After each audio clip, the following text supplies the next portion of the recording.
పహల్గామ్ దుర్ఘటన తర్వాత పాకిస్తాన్తో ఎలాంటి మ్యాచ్లు ఆడొద్దని చాలా మంది క్రికెట్ ఫ్యాన్స్, మాజీ క్రికెటర్లు అభిప్రాయం వ్యక్తం చేశారు. అయితే ఇలా డిమాండ్ చేసిన చాలా మంది ఆసియా కప్ 2025 టోర్నీలో ఇండియా వర్సెస్ పాకిస్తాన్ మ్యాచ్లను ఆసక్తికరంగా వీక్షించారు.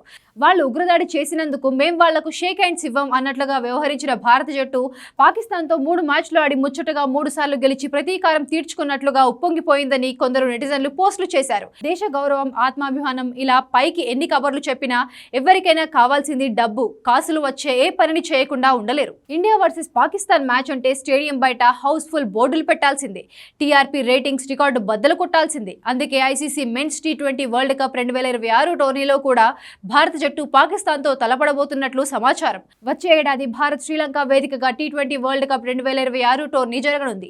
ఇందులో భాగంగా ఫిబ్రవరి 8న కొలంబోలో భారత జట్టు పాకిస్తాన్తో మొదటి మ్యాచ్ ఆడబోతుందని సమాచారం. ఒకవేళ భారత జట్టుకి పాకిస్తాన్తో ఆడడం ఇష్టం లేకపోతే తమను వేరే గ్రూప్లో వేయమని ఐసీసీని కోరవచ్చు. పాకిస్తాన్ ఇప్పుడు ఉన్న ఫామ్లో గ్రూపులు మ్యాచ్లు దాటి సూపర్ 8 చేరుకున్న సెమీస్ దాకా రావడం కూడా కష్టమేనని క్రికెట్ ఫ్యాన్స్ అభిప్రాయపడుతున్నారు. అలా చేయాలనుకుంటే బీసీసీఐకి చిటికెలో పని. అదీ కాకుండా ఐసీసీ చైర్మన్ గా ఉన్న బీసీసీఐ మాజీ సెక్రటరీ జైషానే కానీ బీసీసీఐ లాంటి చేయకపోవచ్చని పలువురు అభిప్రాయపడుతున్నారు. దేశభక్తి, ఆత్మగౌరవం వంటి మాటలు చెబుతున్నా అదంతా పైపైనే అని తేల్చేస్తున్నారు.